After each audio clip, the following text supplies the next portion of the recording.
Hello friends, कैसे हैं आप सभी दोस्तों। बहुत बढ़िया होंगे। बस इसी विश्वास के साथ दोस्तों मैं आज अपना सोइंग रिजल्ट का फर्स्ट पार्ट पूरा कर रहा हूँ।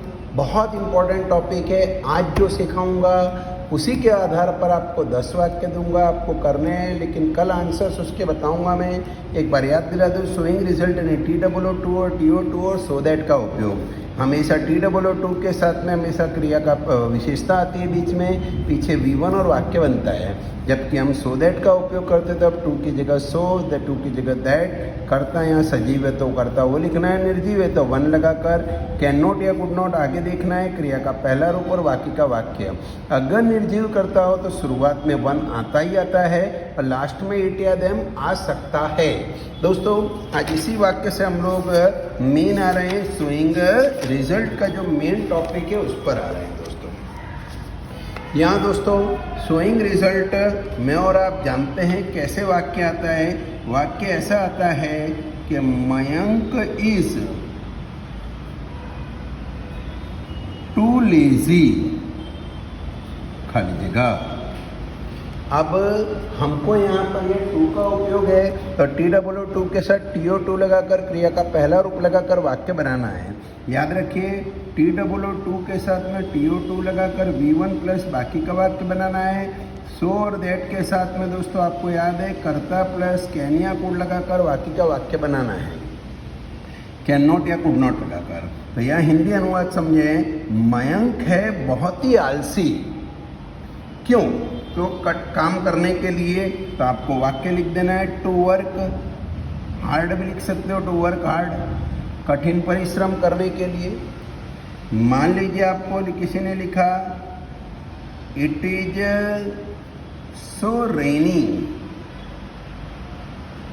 खाली जगह खाली जगह। अब हमको सोचने का है या सो दैट का उपयोग करना है तो सबसे पहले लिखने का सो के साथ में क्या आएगा, दैट। हिंदी अनुवाद आपको पहले समझ के आगे क्या बनेगा वो बनाना है मन में, उसके बाद बनाना है। इट इज सो रेनी, वहाँ इतनी ज़्यादा बारिश है कि, निर्जीव करता है तो वन लगा के लगा सकते हैं या किसी का नाम लिख के भी बना सकते हैं। तो वहाँ है इतनी बारिश कि कोई भी बाहर नहीं जा सकता है, कोई भी। यानी क्या लिखेंगे, वन आ गया क्योंकि यहाँ ईज है इसलिए, सो दैट में कैन नॉट लगाएंगे, can not go out. It is so rainy that one can not go out.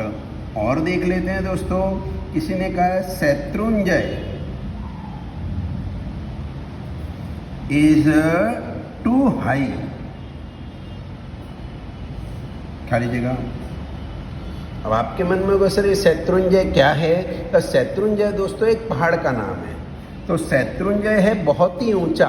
अब ये निर्जीव हो गया, बड़ा निर्जीव वस्तु है तो TO2 लगाकर वाक्य बना सकते हो आप चाहो तो, और फोर करके लिख के भी बना सकते हो। तो शत्रुंजय है बहुत ही ऊंचा चढ़ने के लिए, ऊंचाई पर चढ़ना बहुत भारी है, पहाड़ बड़ा है तो टू क्लाइंब लिख सकते हो, या फिर ऐसा भी लिख सकते हो कि Shatrunjay is too high for me. क्यों यहाँ फॉर मी क्यों लगाया सर, यहाँ तो नहीं लगाया था। यहाँ निर्जीव करता है तो तुम फॉर मी लगा सकते हो, जरूरी नहीं है, लगाओगे तो बहुत अच्छा है। तो Shatrunjay is too high for me to climb, या फिर Shatrunjay is too high to climb. और देख लेते हैं, टी इज सो हॉट, चाय है इतनी गर्म, चाय है इतनी गर्म। अब ये सो है तो क्या लगाना पड़ेगा, दैट लगाएंगे। करता अगर यहाँ सजीव होता तो ही या सी लगा देते, यहाँ सजीव नहीं है निर्जीव है तो आप या तो वन लगा दो या तो फिर किसी का नाम भी लिख सकते हो।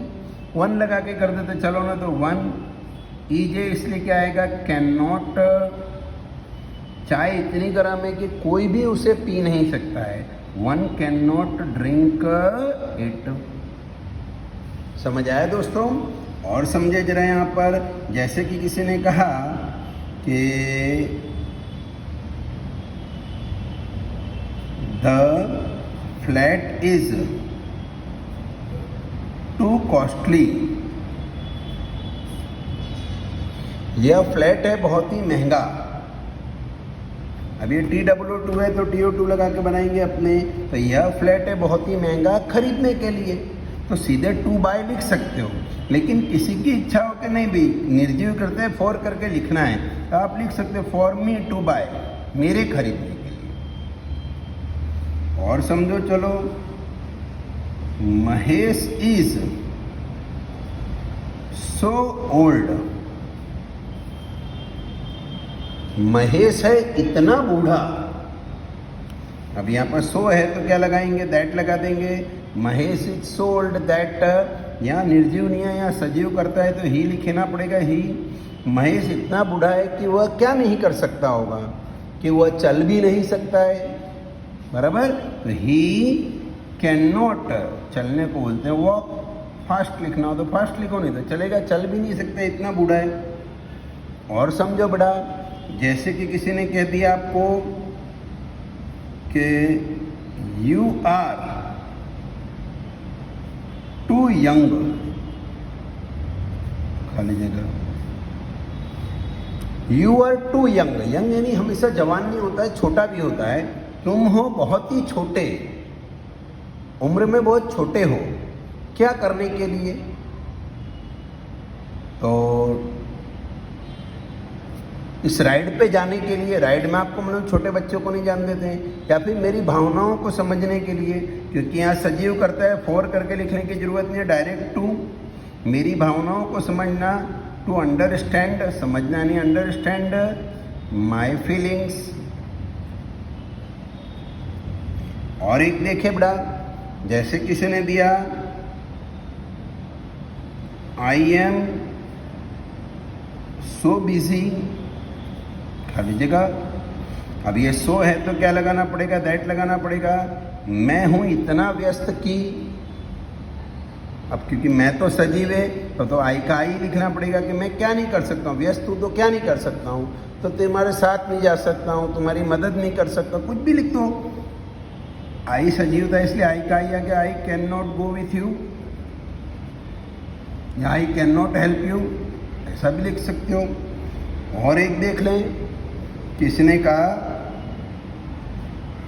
The carpet is was so heavy,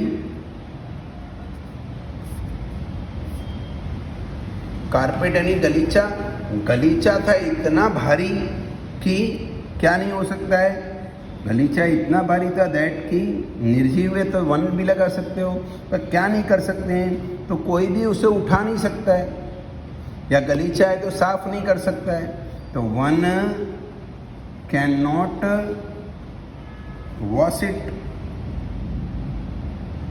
यहाँ वन के बदले आप यहाँ पर वॉशरमैन भी लिख सकते हो, धोबी। सर्वेंट भी लिख सकते हो, तो servant can not wash it. Can not नहीं आएगा दोस्तों, यहाँ वॉश है, क्या आएगा यहाँ पर, कुड नॉट। ये गलती आप मत करना। एक लास्ट वाक्य और ले लूँ दोस्तों, जैसे कि लिखा है the watch is so old, चलो, यह घड़ियाल है बहुत ही पुरानी, दैट की निर्जीव करता है, वन करके लगा दो, वन। घड़ियाल इतनी पुरानी है कि कोई भी उसे बना नहीं सकता है, बनाने को बोलते रिपेयर, बराबर। वन इज है इसलिए क्या आएगा बड़ा, कैन नॉट रिपेयर इट। दोस्तों इस तरह से मैंने ये 10 वाक्य बनाए हैं। आज आपको भी ऐसे ही 10 वाक्य होमवर्क में दे रहा हूँ। कल के लेक्चर में वो 10 वाक्य का आंसर समझेंगे और वापस से फिर कोई नए टॉपिक पर आ जाएंगे। Thank you friends.